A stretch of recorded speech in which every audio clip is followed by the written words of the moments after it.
Ferocious storms, bigger floods, more devastation. Extreme weather events are getting worse. Do towns and cities need better infrastructure to cope? This is Roundtable with me, Matthew Moore.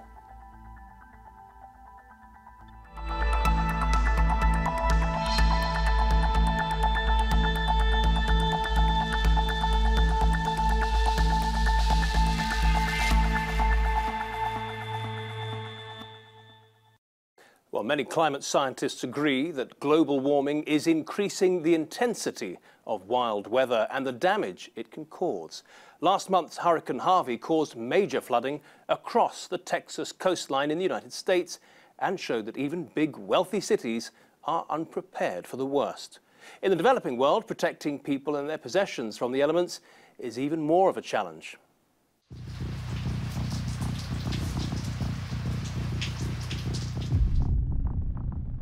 A chronicle of devastation. The lethal power of natural disasters has destroyed homes and shattered lives. So me I be the Kumar at the point church light, white to me neighbor the leg some of that me brother we lost there and two picking there.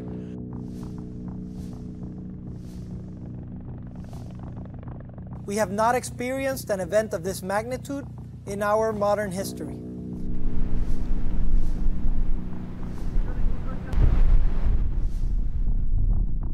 प्रशासनिक स्तर पे अभी तक कोई भी इंतजाम नहीं किया गया है। एक फिलहाल पॉलिथीन तक नहीं दिया गया, खाने पीने का व्यवस्था तो कोई है ही नहीं।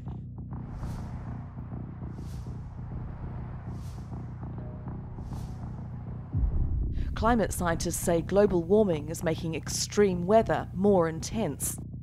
What can be done to guard against the growing threat of storms? And who is responsible?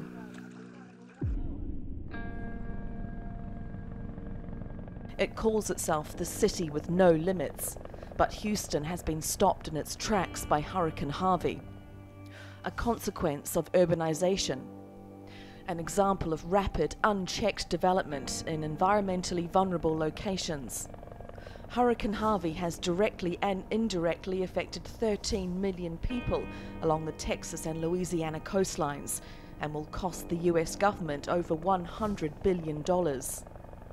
Houston is the most flood-prone area in the United States, with little farm or wetland to draw up rainwater. A lack of regulation and city planning have also been felt in the developing world. Governments in the global south have struggled to recover from the devastating outcomes that extreme weather can bring. And for some countries, new infrastructure is a cost they cannot afford. As urbanization takes hold across the world, are we making the consequences of storms worse? As fields are covered with concrete, is the need to urbanize to blame? Or can the severity of these storms be reduced by tackling them at what some say is their root cause, global warming? Well, I'm joined from Toronto by Hamel. She's the director of the Resilience Programme at the International Institute for Sustainable Development and says we must be more prepared for intense weather in the coming decades. At the round table with me is Lofita Begum from Muslim Aid. She blames governments for climate change and says more must be done to lobby governments and large corporations. We also have Dr. Ilan Kelman from the University of College London's Institute for Risk and Disaster Reduction. He says we need to be better prepared for climate disasters. And we have the Senior Policy Advisor for Green Alliance, Chaitanya Kumar.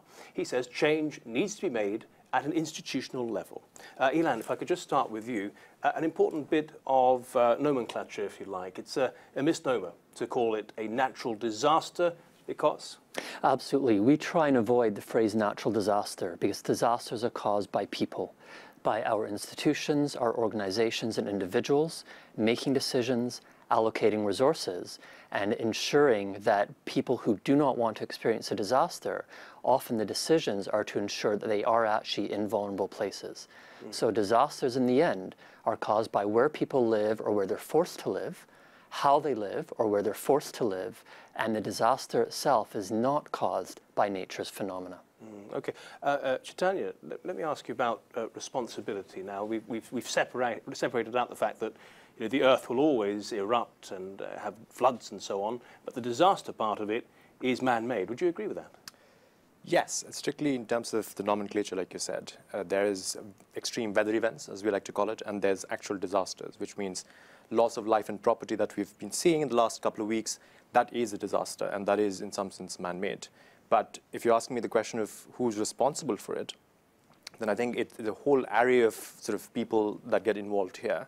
And the reason in your opening statement that when you said, I claimed institutions are responsible, I look at housing development institutions. I look at institutions within the government that give permissions for these, infrastructure to come up in areas which are in low-lying areas, in marshy areas, in areas where are meant to be buffered, are meant to be protecting the environment, are meant to be protecting people from situations like this, but are instead being given out for developers, basically. And Hamel, when you send out your researchers around the world to take a look at these natural disasters, as we shouldn't be calling them, what do you find is the most important common factor here? Common factor in terms of responsibility? In terms of severity and the amount of people affected, who's found lacking here?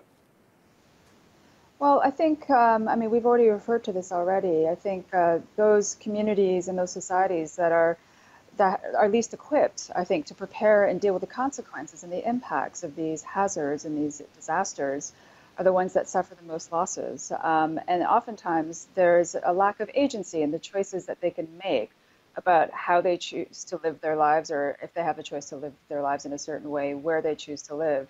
And so we're certainly seeing that to be an acute problem and challenge in developing countries. What's been happening in East Africa, where you sent your researchers? Have they found that it's a question of corruption, it's poverty or necessity that these people live in areas where they're terribly affected, or is it climate change?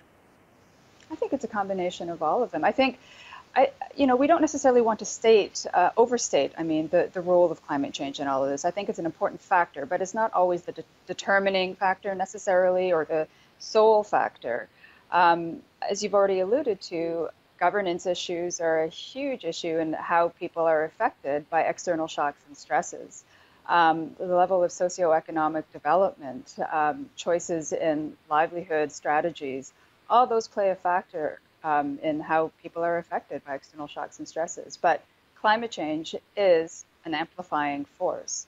It is making the impacts of disasters more severe. Okay, we'll flesh that out a little later. Latifa, in your capacity with Muslim Aid and you're raising funds and so on, are you finding that these disasters are getting worse, more expensive in human life as well? Absolutely. As humanitarian agencies are seeing on an unprecedented scale, climate-related disasters are much more frequent and much more severe. Just recently, we've seen the deadliest, floods take place in South Asia. I myself have been to Bangladesh and have seen firsthand the impact of climate change on some of the most vulnerable communities, and it is the most poorest and ultra, least equipped, if you like, individuals who are suffering from the impact of climate change. This is why humanitarian agencies do have to work with governments and do have to work with institutions to try and mitigate the impact. And this can be done through preparation and more effective investment, ultimately, in preparing these communities that are so vulnerable to the disastrous consequences. In your years of experience, do you find that things are getting better, progress is being made, or are we just seeing the same patterns repeating themselves year after year? Well, I think that we've seen some progress, particularly in the countries that we work in, such as in Bangladesh, having to work closely with the government to invest further in preparation, in disaster risk reduction training for communities, empowering the communities themselves to be able to deal and better prepare themselves. But particularly, I think a lot more has to be done, and we need to continue seeing that progress being made. This is where you come in, Ilan. Your research is used by academics, policymakers and so on to inform themselves about their decisions, what they can do. What can they do, and are they doing enough? Well, there's no doubt that they are not doing enough. There is no doubt that we are not doing enough. We all have responsibility for dealing with disasters. It starts at the bottom, it starts at the top, and connecting us all. So individuals, those with resources, those with choices, can learn first aid. They can talk to their neighbors. They can look at what hazards may hit their home and see how to ensure that their home does not succumb to those hazards. But we cannot put all the responsibility on individuals.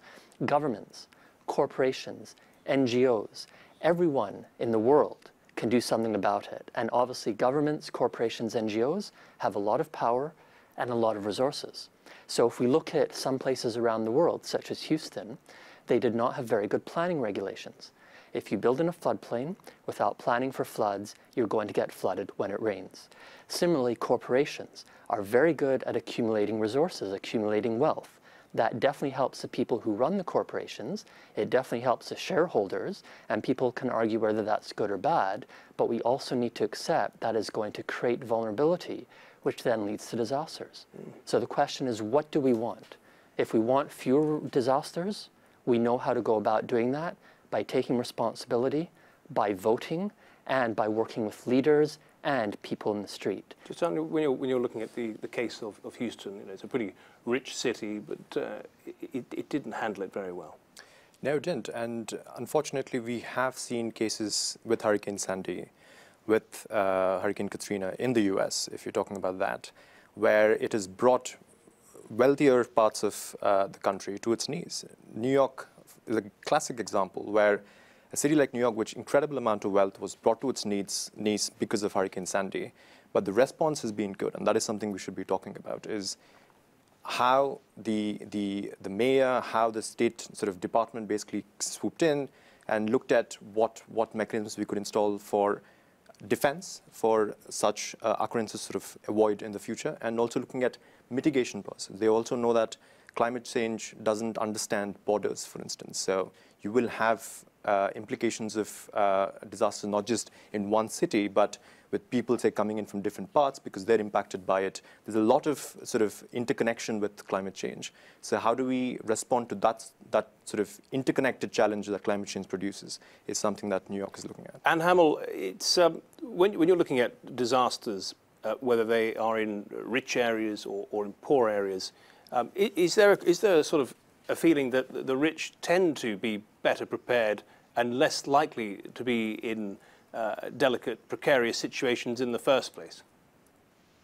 Not necessarily. I mean, a lot of the economic losses that we see are from, areas that you've got high net worth assets located in harm's way, and that accounts for a lot of the economic losses. They just have the means to take those risks, if you will, and recover from them. And they don't necessarily suffer this positive feedback of cumulative impacts of disasters. Where financially, they may be worse off because they start in a better position or a richer position in the first place. But generally, when you're watching the news and you just sort of casually observe it, whether it's, for example, in New Orleans or in the Philippines, it always seems to be the poorest who are struggling the most. Oh, absolutely. There's no question. And so, sorry, I hope my comments weren't misconstrued there. What I'm saying is when we see the absolute numbers of economic losses, they tend to be from the richer countries. That's just because they have more and they have more to lose.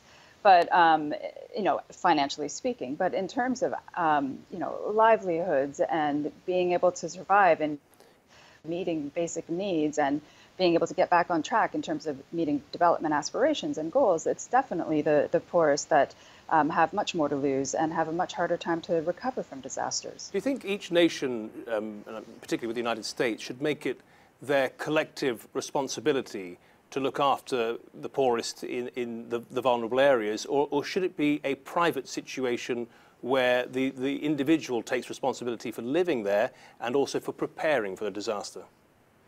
I think it's a shared responsibility, and I do think that wealthier countries and those with more should also contribute to building the resilience of those who stand to lose the most. But it's not to absolve anybody. I think it's a shared responsibility, as Dr. Kelman has already referred to. Lofita, I mean, when you're looking at underdeveloped or poorer countries, are people left to fend for themselves, or because even in Bangladesh it may be a poor country, but the elites are living in extreme luxury. Yeah, absolutely. Do they care?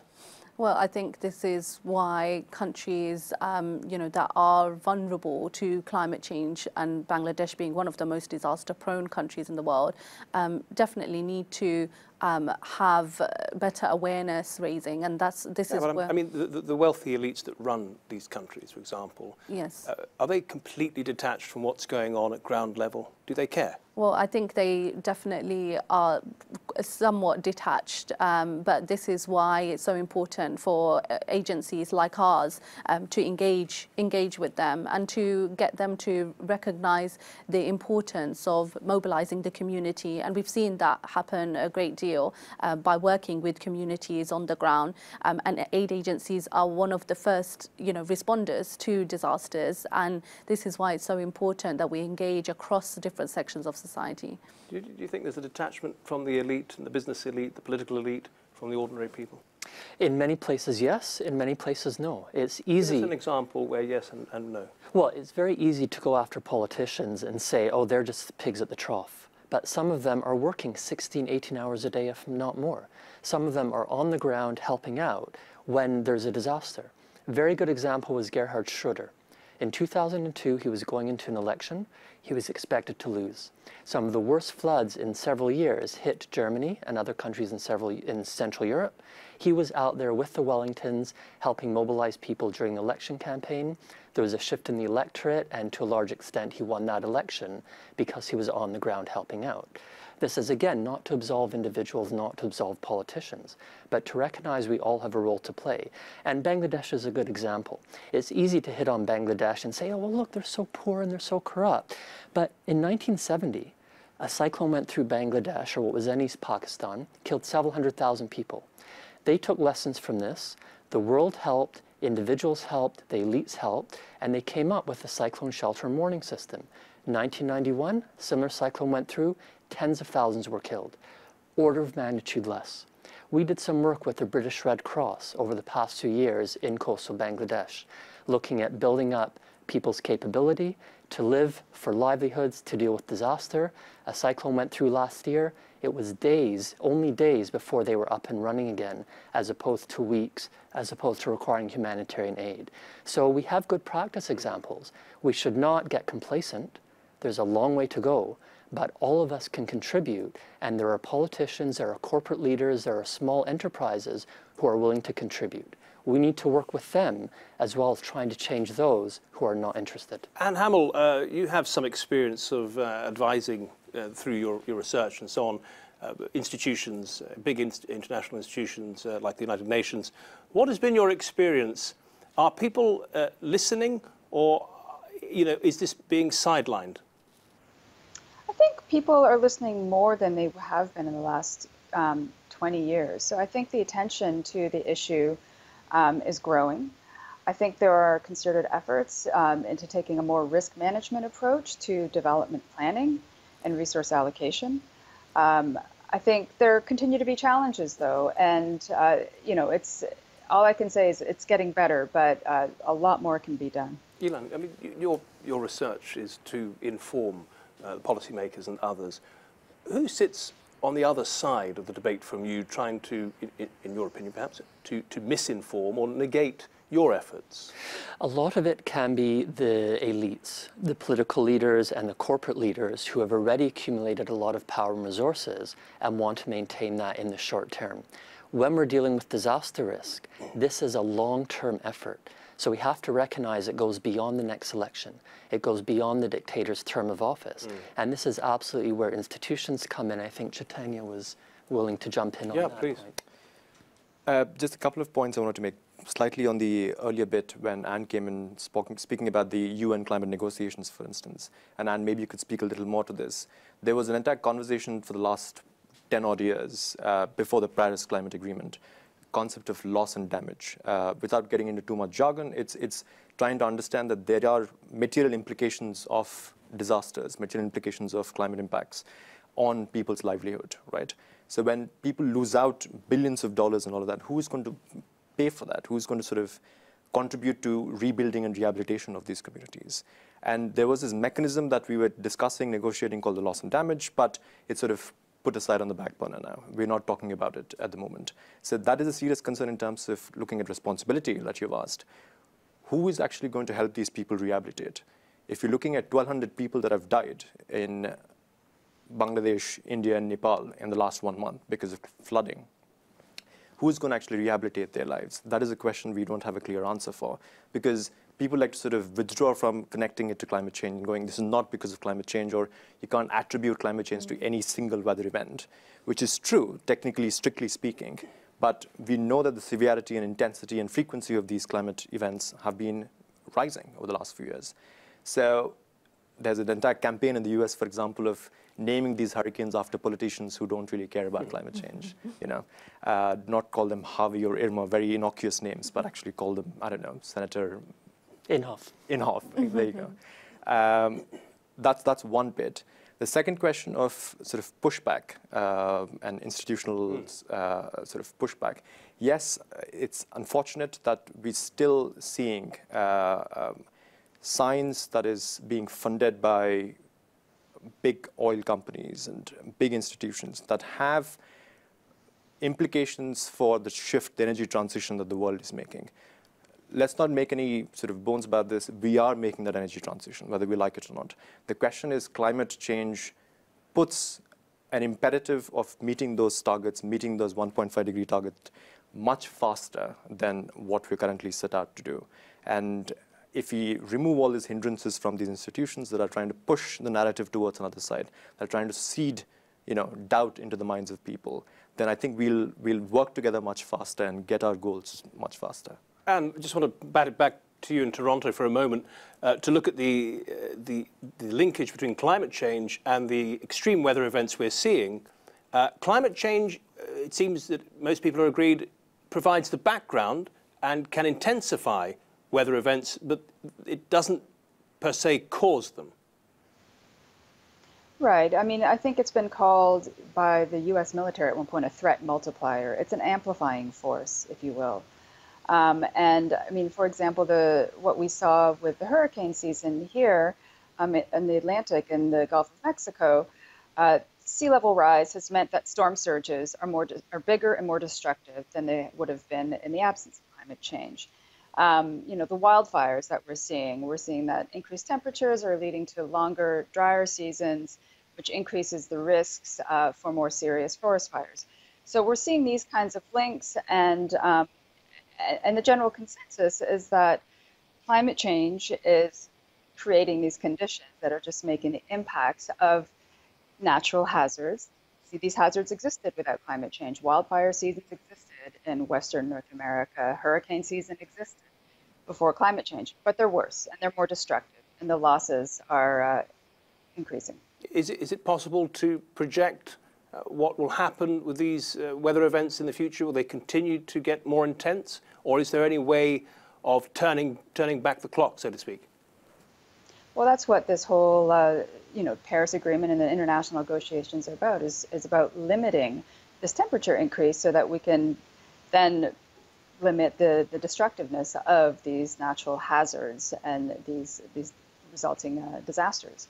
So, I mean, I think the projections and the science are showing that the intensity of these types of events will increase. There's a lot of uncertainty in terms of frequency and all that kind of stuff, but I think that the general trends are definitely showing that there's going to be an increased intensity and more losses are expected. So that's why the imperative is there more than ever to keep temperature increases to a minimum, to the 1.5 if we can. In managing the damage, Ilan, is it more important to manage the climate or to manage the way that humankind exists on this planet and prepares, whether it's moving away from certain areas? Which of those two things, or is it a combination?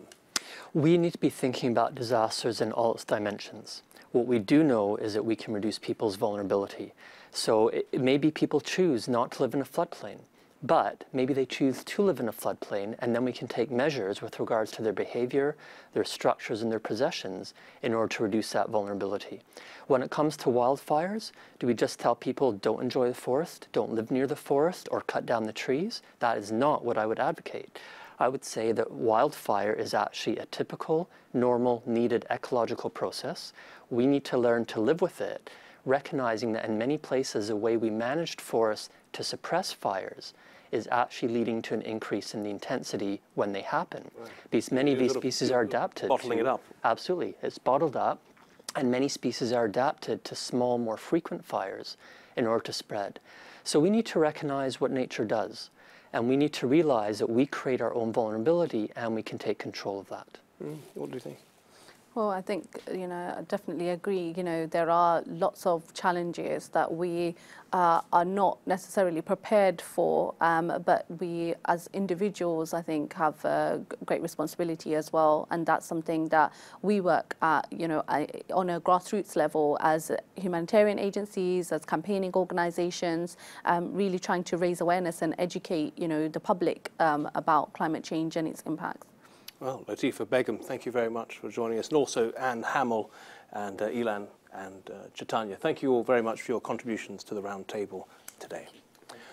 So, if you believe the climate scientists, extreme weather events are set to continue and perhaps even intensify. Perhaps with better town planning and policies, their effects can be mitigated and reduced, but it's going to take a collective effort.